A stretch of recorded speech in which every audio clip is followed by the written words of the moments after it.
আজ আপনাদের সঙ্গে শেয়ার করব পারফেক্ট দুধ সেমাইয়ের রেসিপি। আপনাদের সেমাই রান্না করলে হয়তো দুধটা একটু বেশি হয়ে যায় বা একটু কম হয়ে যায়। তা আজ আপনাদেরকে পারফেক্ট ভাবে দেখানোর চেষ্টা করব, তাতে করে দুধটা কিন্তু অনেক বেশি হয়ে যাবে না এবং কমও থাকবে না। দেখুন কতটা লোভনীয় হয়েছে। আর এইভাবে রান্না করলে কিন্তু খেতে অনেক বেশি টেস্ট হয়। আসসালামু আলাইকুম, সবাই কেমন আছেন? আশা করছি সকলে ভালো আছেন। আবারও একটা নতুন রেসিপি নিয়ে আপনাদের মাঝে চলে আসলাম। তো অবশ্যই আপনারা স্কিপ না করে পুরো রেসিপি দেখে নেবেন। তো চলুন কথা না বাড়িয়ে রেসিপি শুরু করি। এখানে দেখুন আমি 1 প্যাকেট সেমাই নিয়েছি। তো এখানে 200 গ্রাম মতো সেমাই আছে। আপনারা একটু পরিমাপটা ঠিক রাখবেন, তাহলে কিন্তু আপনাদেরটাও পারফেক্ট ভাবে তৈরি হবে। এবার সেমাইগুলোকে আমি ছোট ছোট করে একটু ভেঙে নেব। তো এখানে আমি লম্বা সেমাইগুলো নিয়েছি। আপনারা চাইলে কিন্তু এখানে লাচ্ছা সেমাইও নিতে পারেন। আপনাদের পছন্দ মতো সেমাই আপনারা এখানে নিয়ে নেবেন। এইভাবে ছোট ছোট করে একটু ভেঙে নিতে হবে, তাহলে রেসিপিটা খুবই সুন্দর হবে।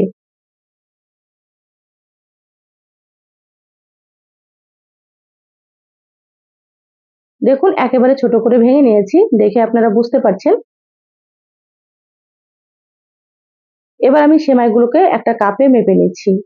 এভাবে মেপে তৈরি করলে কিন্তু আপনারা খুব সহজে সেমাই রান্না করতে পারবেন। আপনাদের বুঝতে সুবিধা হবে, সেজন্য আমি এভাবে করে মেপে নিচ্ছি। দেখুন এখানে 1 কাপ সেমাই নিয়েছি আমি। এভাবে আপনারা মেপে নেবেন যে কোনো কাপ বা বাটি দিয়ে।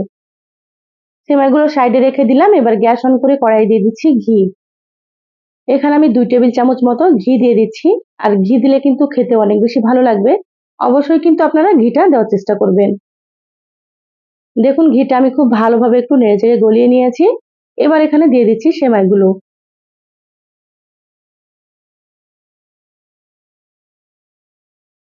গ্যাসের আঁচ মিডিয়ামে রেখে সেমাইগুলোকে খুব ভালোভাবে ভেজে নিতে হবে। এভাবে নেড়েচেড়ে ভেজে নেব। আপনারা কিন্তু সেমাই ভাজার সময় কোনো রকম তেল দিবেন না। তেল দিলে কিন্তু সেমাই খেতে ভালো লাগবে না। তো আপনারা চাইলে এখানে ঘিয়ের পরিবর্তে বাটার দিতে পারেন। এইভাবে অনবরত নাড়তে নাড়তে দেখবেন সেমাইয়ের কালারটা অনেকটাই চেঞ্জ হয়ে যাবে। আর এইভাবে কিন্তু নাড়তে থাকতে হবে, নাড়া বন্ধ করা যাবে না। না হলে নিচের পাশে সেমাইগুলো পুড়ে যাবে। আপনারা সেটা খেয়াল রাখবেন। এইভাবে নেড়েচেড়ে ভেজে নেবেন। আর একটু সময় নিয়ে ভাজবেন, তাতে করে সেমাইগুলো অনেক বেশি মুচমুচেও হবে। আর রান্না করার সময় কিন্তু সেমাইগুলো গলে যাবে না। দেখুন সেমাইয়ের কালারটা কিন্তু আস্তে আস্তে অনেকটাই চেঞ্জ হয়ে গিয়েছে। তো এখানে আরো একটু ভেজে নিতে হবে। প্রায় 6 থেকে 7 মিনিট মতো সেমাইগুলো ভেজে নিয়েছি, ভাজা হয়ে গিয়েছে। এবার আমি কড়াই থেকে ঢেলে নেব। আপনারা কিন্তু সেমাইগুলো সঙ্গে সঙ্গে কড়াই থেকে ঢেলে নেবেন, কারণ কড়াইটা কিন্তু এ পর্যায়ে অনেকটাই গরম থাকে। নিচের পাশগুলো কিন্তু পুড়ে যেতে পারে সেমাইয়ের। সেই জন্য কড়াই থেকে ঢেলে নিতে হবে। দেখুন গ্যাসে আবারও একটা আমি কড়াই দিয়ে দিলাম। এবার এখানে দিয়ে দিলাম 4 কাপ পরিমাণে দুধ। আমি যে কাপে সেমাই মেপে নিয়েছি সেই কাপে কিন্তু 4 কাপ দুধ দিয়ে দিলাম। এবার দুধটাকে জাল করে একটু গরম করে নিতে হবে। এই পর্যায়ে কিন্তু আমি গ্যাসের আঁচটা হাই হিটে রেখেছি। আর গ্যাসের আঁচ হাই হিটে রেখে এইভাবে কিন্তু অনবরত দুধটাকে নাড়তে হবে। না হলে কিন্তু দুধটা নিচে লেগে যেতে পারে। দেখুন দুধ হালকা একটু গরম হয়ে গিয়েছে। এবার আমি এখানে দিয়ে দিচ্ছি হাফ কাপ গুঁড়ো দুধ। গুঁড়ো দুধ দিলে কিন্তু খেতে অনেক বেশি টেস্ট হবে। আর দুধটাও কিন্তু খুব তাড়াতাড়ি ঘন হয়ে যাবে। তো সেজন্য এখানে আমি গুঁড়ো দুধটা দিয়ে দিলাম। আপনারা যদি এখানে গুঁড়ো দুধ দিতে না চান, তাহলে আপনারা এখানে 6 কাপ পরিমাণে দুধ নিয়ে নেবেন। মানে লিকুইড দুধ 6 কাপ নিয়ে নেবেন। তারপরে জাল করে কিন্তু ঘন করে নিতে হবে। তাহলে সেমাইটা খেতে অনেক বেশি টেস্ট হবে। আপনারা 6 কাপ দুধ জাল করে 4 কাপ করে নেবেন। অবশ্যই এখানে কিন্তু পরিমাপটা ঠিক রাখতে হবে, তাহলেই পারফেক্ট রান্না হবে। এবার এখানে দেখুন দিয়ে দিচ্ছি এলাচ। তো এখানে আমি 6টা সবুজ এলাচ দিয়ে দিলাম। আর 1 টুকরো দিয়ে দিলাম দারুচিনি। দারুচিনি দিলে কিন্তু ফ্লেভারটা খুবই সুন্দর আসে। এবার গ্যাসের আঁচ হাই হিটে রেখে দুধটাকে খুব ভালোভাবে একটু ফুটিয়ে নেব। দুধটা বেশিক্ষণ জাল করে ঘন করার কোনো দরকার নেই। ফুটে গেলে কিন্তু হয়ে যাবে। কারণ এখানে আমি গুঁড়ো দুধ দিয়েছি, আর গুঁড়ো দুধ দেওয়ার কারণে কিন্তু দুধটা খুব তাড়াতাড়ি ঘন হয়ে যাবে। সেজন্য দুধ জাল করে অনেকক্ষণ সময় নিয়ে ঘন করার কোনো দরকার নেই। দেখুন দুধ ভালো মতো ফুটে গিয়েছে। এবার আমি এখানে দিয়ে দিচ্ছি হাফ কাপ পরিমাণে চিনি। তো এখানে আমি 1 কাপ সেমাইয়ের জন্য হাফ কাপ চিনি দিয়েছি। এখানে কিন্তু হাফ কাপ চিনিতে মিষ্টিটা একেবারে অতিরিক্ত মিষ্টি হবে না, হালকা মিষ্টি হবে। আমরা এরকম মিষ্টিটা পছন্দ করি। আপনারা যদি একটু বেশি মিষ্টি খেতে পছন্দ করেন, তাহলে আপনারা এখানে আরো কিছুটা চিনি বাড়িয়ে দেবেন। তাহলে আপনাদের মতো হয়ে যাবে। চিনি দেওয়ার পরে আবার একটু দুধটাকে ফুটিয়ে নিতে হবে। দেখুন দুধ খুব ভালো মতো ফুটে গিয়েছে। যারা ভিডিওটি ইউটিউব চ্যানেল থেকে নতুন দেখছেন প্লিজ চ্যানেলটা সাবস্ক্রাইব করে চ্যানেলের সাথেই থাকবেন। আর যারা ফেসবুক পেজ থেকে ভিডিওটি দেখছেন একটা লাইক দিয়ে পেজটা ফলো করে রাখবেন, তাতে করে আমি যখনই ভিডিও আপলোড করব আপনারা সবার প্রথমে নোটিফিকেশন পেয়ে যাবেন। এবার এখানে দেখুন এলাচ আর দারুচিনিগুলো আমি ফেলে দেবো, মানে এলাচের কাজ শেষ। আর সেমাই খাওয়ার সময় যদি মুখে পড়ে তাহলে কিন্তু খেতে ভালো লাগে না, আপনারা এভাবে ফেলে দিতে পারেন। আমার চ্যানেলে আরো অনেক রেসিপি আছে, চাইলে কিন্তু আপনারা দেখে নিতে পারেন।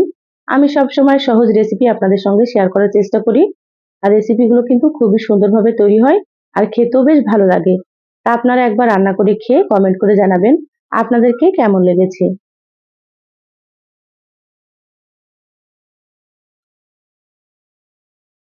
দেখুন এইভাবে করে সাইডের সরগুলোকে একটু তুলে দুধের মধ্যে দিয়ে দিচ্ছি, তাতে করে কিন্তু খেতে অনেক বেশি ভালো লাগবে। এবার এখানে দেখুন আমি ভেজে রাখা সেমাইগুলো দিয়ে দিচ্ছি। সেমাইগুলো দিয়ে 2 থেকে 3 মিনিট মতো রান্না করে নেব। সেমাই দেওয়ার পরে কিন্তু খুব বেশিক্ষণ রান্না করা যাবে না, তাহলে সেমাইগুলো কিন্তু একেবারে গলে ক্যাতকেতে হয়ে যাবে আর খেতে ভালো লাগবে না। তো সেই জন্য সেমাইগুলো দিয়ে 2 থেকে 3 মিনিট রান্না করে নিচ্ছি।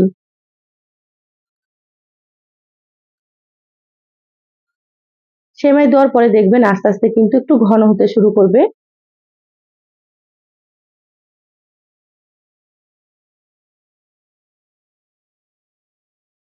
দেখুন খুব ভালোভাবে নেড়েচেড়ে মিশিয়ে নিলাম। এবার আমি এখানে দিয়ে দিচ্ছি কিছুটা পরিমাণে কিশমিশ। সেমাইয়ে কিশমিশ দিলে কিন্তু খেতে ভালোই লাগে। এবার দিয়ে দিচ্ছি এখানে কিছু কাঠবাদাম আর কাজু বাদাম কুচি করে নিয়েছি, তো সেটা দিয়ে দিচ্ছি। আপনারা চাইলে এখানে যে কোনো বাদাম দিতে পারেন, চাইলে আপনারা এখানে চীনা বাদামও দিতে পারেন। এবার সবগুলোকে খুব ভালোভাবে একটু নেড়েচেড়ে মিশিয়ে নেব। আর এই পর্যায়ে কিন্তু গ্যাসের আঁচটা একেবারে লোতে রেখেছি, লোতে রাখতে হবে, না হলে কিন্তু সেমাইয়ের দুধটা অনেকটাই শুকনো হয়ে যাবে।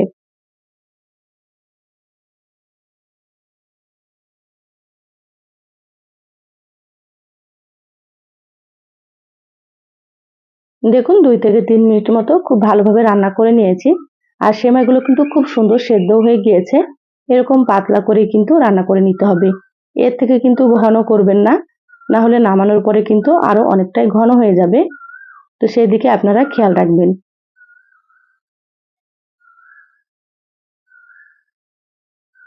রান্না হয়ে গিয়েছে, এবার আমি গ্যাস বন্ধ করে দিচ্ছি।